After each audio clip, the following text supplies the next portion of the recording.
पहले यहाँ लोगों को, कर्मचारियों को सजा दी जाती थी तो मिल्कीपुर क्षेत्र भेज दिया जाए, खंडासा भेज दिया जाए, ये भी होता रहा हो। आपको जानते हैं, आपको पता होगा इस चीज़ का। हमको, आप चूंकि हमसे सीनियर हैं, आपको इस जानकारी होगी। सजा दी जाती थी अगर किसी लोक सेवक को, तो कहते थे इनको खंडासा भेज देंगे, दिमाग दुरुस्त हो जाएगा। तो ये मिल्कीपुर क्षेत्र है। चूंकि ब्राह्मण सबसे बड़ा पेट पूजा का काम होता है।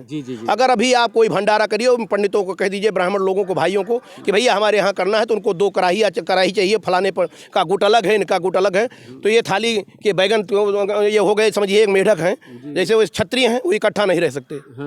ब्राह्मण है वो इकट्ठा नहीं रहे। अगर केवल ब्राह्मण इकट्ठा हो जाए, तो जिसको चाहे किंग मेकर की भूमिका में मिल्कीपुर केवल ब्राह्मण समाज है, वो जिसको चाहे उंगली पे नचाता रहेगा। वो किसी भी पार्टी का प्रत्याशी ब्राह्मणों के इशारे पे जीतेगा, बनेगा, हारेगा। अरविंद सेन यादव तो खिलाफ में ही हो, तो वो तो पूरी तरीके से जो है समाजवादी पार्टी के खिलाफ है। और मैं देख रहा हूँ भाजपा पर प्रहार उनको करते नहीं, किसी साक्षात्कार में नहीं देखा। क्योंकि साक्षात्कार में वो भाजपा पे प्रहार करने की मुद्रा में नहीं है, स्थिति में नहीं है। अच्छा, क्योंकि अभी देखिए, भाजपा इसी शासनकाल में उनको कई वर्षों तक जेल में रहना पड़ा। लगता है कि आनंद सेन को कुछ या तो लंबा कुछ मिला है आश्वासन? बिल्कुल मिला है। हमको तो जो अब तक की अंदर खाने की बात आई है कि उनको चुनाव बाद आफ्टर इलेक्शन जो है राज्यसभा भेजने की तैयारी चल रही है अंदर खाने। मिल्कीपुर के यादव हैं, ये लकीर के फकीर नहीं हैं। भाजपा का झंडा बांधो, पियर का जो है गमछा, सर पे गमछा बांध लीजिए पीला वाला, और वोट तब रोके नहीं जाओगे, नहीं तो रोक दिए जाओगे, और जा करके वोट समाजवादी पार्टी को कर दीजिए। हमने कहा वो। नमस्कार। मिल्कीपुर इसमें चुनावी सरगर्मियां तेज हो गई हैं। ऐसे में अभी चुनाव करीब 4-5 दिन बाद चढ़ेगा, लेकिन उसके पहले जो राजनीतिक पंडित हैं अपने हिसाब से अनुमान लगा रहे हैं कि क्या भविष्य होने वाला है। मैं इस समय हूँ मिल्कीपुर में ही। नरसिंह जी हैं, छोटे भाई हैं मेरे, और यहाँ के वरिष्ठ पत्रकार हैं। उम्र पर ना जाइए, क्योंकि पत्रकारिता का अनुभव आपका बहुत ज़्यादा है हमसे। सर, अयोध्या दर्पण में स्वागत है आपका। धन्यवाद, आभार आपका जी। क्या किस दिशा में जा रहा चुनाव? अभी तो कुछ चुनाव, जैसे ये मिल्कीपुर का उपचुनाव है, और मिल्कीपुर की धरती अपने में जो है अद्वितीय रही है। राजनीति के में अगर देखा जाए तो मिल्कीपुर पूरे जनपद नहीं बल्कि मंडल की राजनीति का अड्डा यहीं से शुरू होती थी। क्योंकि मिस्सेन यादव यहाँ से राजनीतिक उन्होंने सफ़र शुरू किया था, और उन्होंने पूर्वांचल के में जो है वो मतलब कद्दावर नेताओं में गिने जाते थे, और उनकी गणना प्रदेश के शीर्ष नेताओं में होती थी। तो इस नाते मिल्कीपुर की राजनीति का शुभारंभ तो हम मानते हैं वहीं से है। लेकिन अब चूँकि उनके ना रहने के बाद अब राजनीतिक विरासत जो है तमाम लोगों ने संभाल लिया है। लेकिन जो स्थिति, जो परिदृश्य अब तक दिखाई पड़ रहा है उपचुनाव में मिल्कीपुर में, वो भारतीय जनता पार्टी और समाजवादी पार्टी का सीधे की आमने सामने की टक्कर है। यहाँ अभी जो स्थिति है, जो चुनाव चूँकि अभी चरम पे नहीं पहुँच पाया है, तो ऐसी स्थिति में हमको तो लगता है कि अभी बराबर का मुकाबला चल रहा है।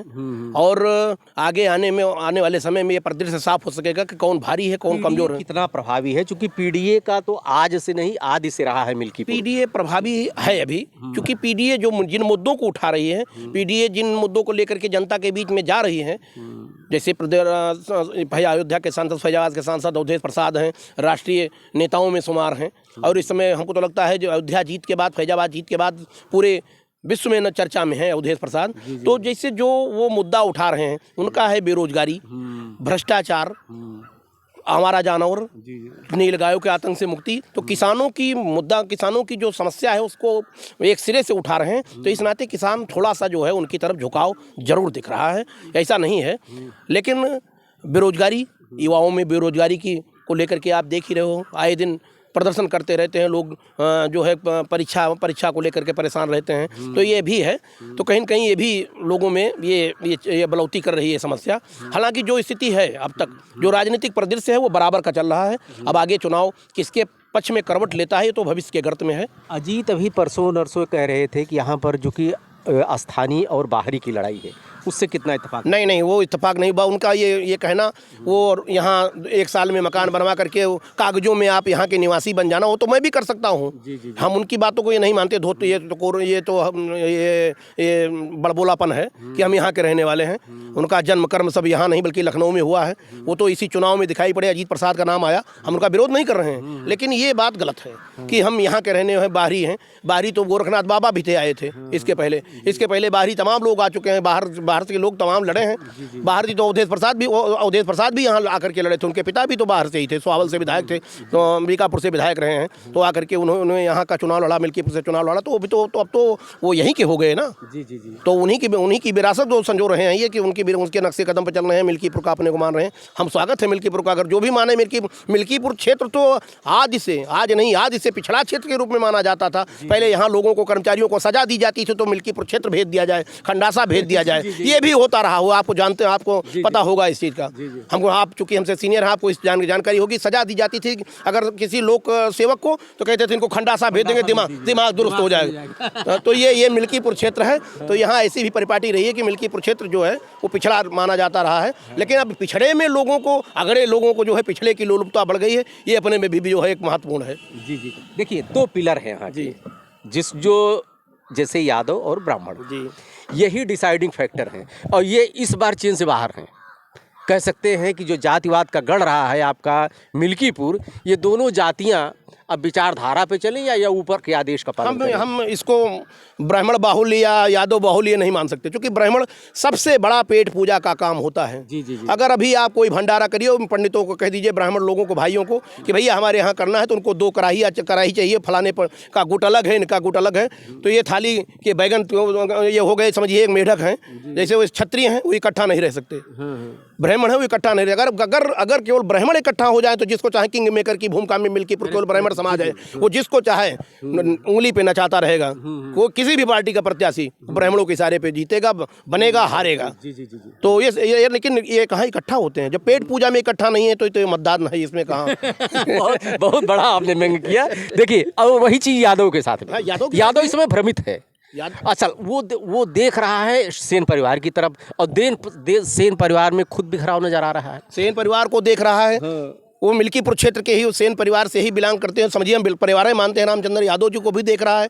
तो उनकी निगाहें अभी सेन परिवार और रामचंद्र यादव के ऊपर टिकी हुई हैं, कि हमारे, क्योंकि वो दोनों लोग यादवों के मसीहा माने जाते हैं, दोनों परिवार माना जाता है। यादव भी बटा है अभी तो बटा दिख रहा है। हाँ, नहीं, सेन परिवार में भी 2 फाड़ नजर आ रहा है। हाँ, तो वो तो घूम करके उनके, अभी लोकसभा लड़े थे चुनाव, वो तो घूम करके हमको लगता है अंदर खाने से कुछ और करना चाह रहे हैं। अरविंद सेन यादव जो IPS रिटायर्ड IPS हैं, खाने करना। सूरज चौधरी के साथ जिस दिन 2 दिन पहले आनंद सेन और ये अवधेश प्रसाद 3 महीने बाद मंच साझा किए, उसी के 1 दिन बाद केक काटते नजर आ गए सूरज चौधरी अरविंद सेन यादव के साथ। जी। अब आगे तो अरविंद सेन यादव तो खिलाफ में ही हो, तो वो तो पूरी तरीके से जो है समाजवादी पार्टी के खिलाफ हैं। जी। वो बल्कि जिस दिन कार्यक्रम हो रहा था, मेरी एक छोटी क्षणिक मुलाकात हो गई नहर पे, एक डॉक्टर संजय यादव जी उनके दुकान पे आ गए, मैं भी वहीं खड़ा था, फिर बैठे हम लोग।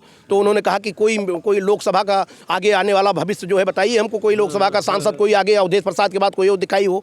कोई मिल्कीपुर में मान लीजिए आप जो है, तब टिकट नहीं डिसाइड हुआ था मिल्कीपुर का, कहीं चंद्रभान को मिलता है, गोरखनाथ को मिलता है, या किसी को, तो अगला विधायक कौन आप बताइए? कोई नेता नहीं है। वो इवन उनका ये कहने का ओवरऑल मतलब था कि भारतीय जनता पार्टी भारी है, भारतीय जनता पार्टी वो अभी ठीक ठाक चल रही है। तो वो हम सेन का कहना है, ओवरऑल कहीं कोई भविष्य तो नहीं तलाश राजो 100% आप उसमें अब आपको कहना अतिशयोक्ति होगी, आप हमसे ज़्यादा बुद्धिमान हैं। समझदार के लिए इशारा ही पर्याप्त है। वो कुल मिलाकर के उनका इशारा यही था कि आने वाला भविष्य जो है वो अभी भी वो ऐसा न हो ये आनंद सेन के खिलाफ भी तो इनके यूज नहीं किया जा सकता है। बिल्कुल किया जा सकता है, बिल्कुल किया जा सकता है जी, बिल्कुल किया जा सकता है। आपकी बात को से निकाला नहीं जा सकता। अच्छा, एक चीज मैं कह रहा हूँ, जो भी जब भी वो प्रहार करते हैं तो सपा पे प्रहार करते हैं जी, और मैं देख रहा हूँ भाजपा पर प्रहार उनको करते नहीं, किसी साक्षात्कार में नहीं देखा। क्योंकि साक्षात्कार में वो भाजपा पे प्रहार करने की मुद्रा में नहीं है, स्थिति में नहीं है। अच्छा, क्योंकि अभी देखिए, भाजपा इसी शासन काल में उनको कई वर्षों तक जेल में रहना पड़ा। जी। हाँ, कहीं न कहीं से सताए हुए हैं। तो भय बिन हो प्रीत हो सकता है, भय बस प्रीत हो रही हो। हम ये भी नहीं कह सकते। चारों तरफ से परिस्थितियाँ कई तरफ अरविंद सेन की बात आ गई, लेकिन आनंद सेन ही खुल करके अवधेश के साथ कहाँ आ रहे हैं? नहीं, आनंद सेन चूंकि अपने दरवाजे पे मीटिंग बुलाई थी उन्होंने, वो भी 3 महीने बाद बुलाई थी, लेकिन आज नहीं, उसमें इनका पार्टी का शीर्ष नेतृत्व जो है उन्होंने कुछ इंगित किया, कुछ दिशा निर्देश दिया, उसी के पालन में हुआ, आश्वासन भी मिला हमको लग रहा है। बिल्कुल 100% कुछ आने वाले भविष्य में राजनीतिक भविष्य भी तलाश रहे हैं। बंद कर दिए, आप पत्रकार हैं, फोन तो आता ही रहेगा जी। ये बताइए, हमको लगता है कि आनंद सेन को कुछ या तो लंबा कुछ मिला है आश्वासन? बिल्कुल मिला है, बिल्कुल मिला है, बिल्कुल मिला है।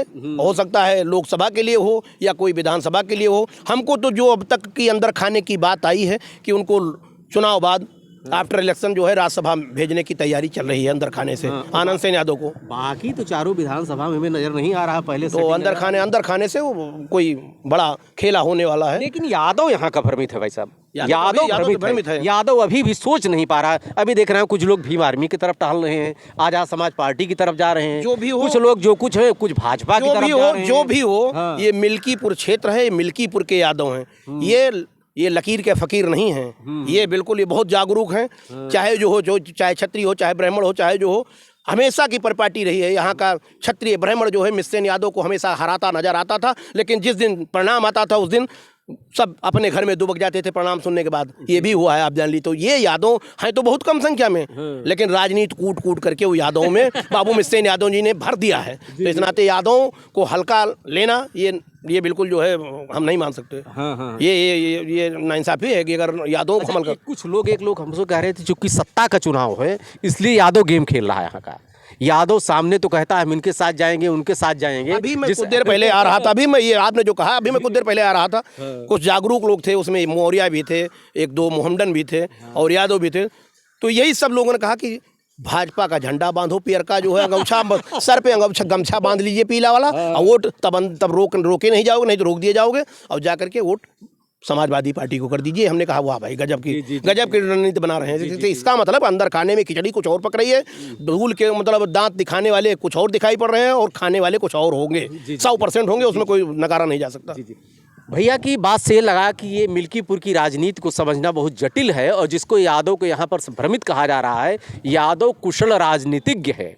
चूँकि मित्रसेन यादव के ज़माने से यादव के अंदर इतनी जागरूकता आ गई है, ये भी हो सकता है कि साफा बांधे रहो ये वाला भाजपा वाला, और वोट देना है सपा में जाके, या भीम आर्मी एक दिखावा हो। सेन परिवार चूँकि 2 फाड़ में इस समय बढ़ चुका है और कुछ लंबा आश्वासन मिला हो आनंद सेन को, इसलिए अभी नज़र आ रहे हैं। हालांकि 5 तारीख अभी चुनाव दूर है, 25 के बाद स्थितियां स्पष्ट हो जाएगी। देखते रहिए अयोध्या दर्पण, ऊँट किस करवट बैठता है। ढेर सारी शुभकामनाएं आपको, धन्यवाद।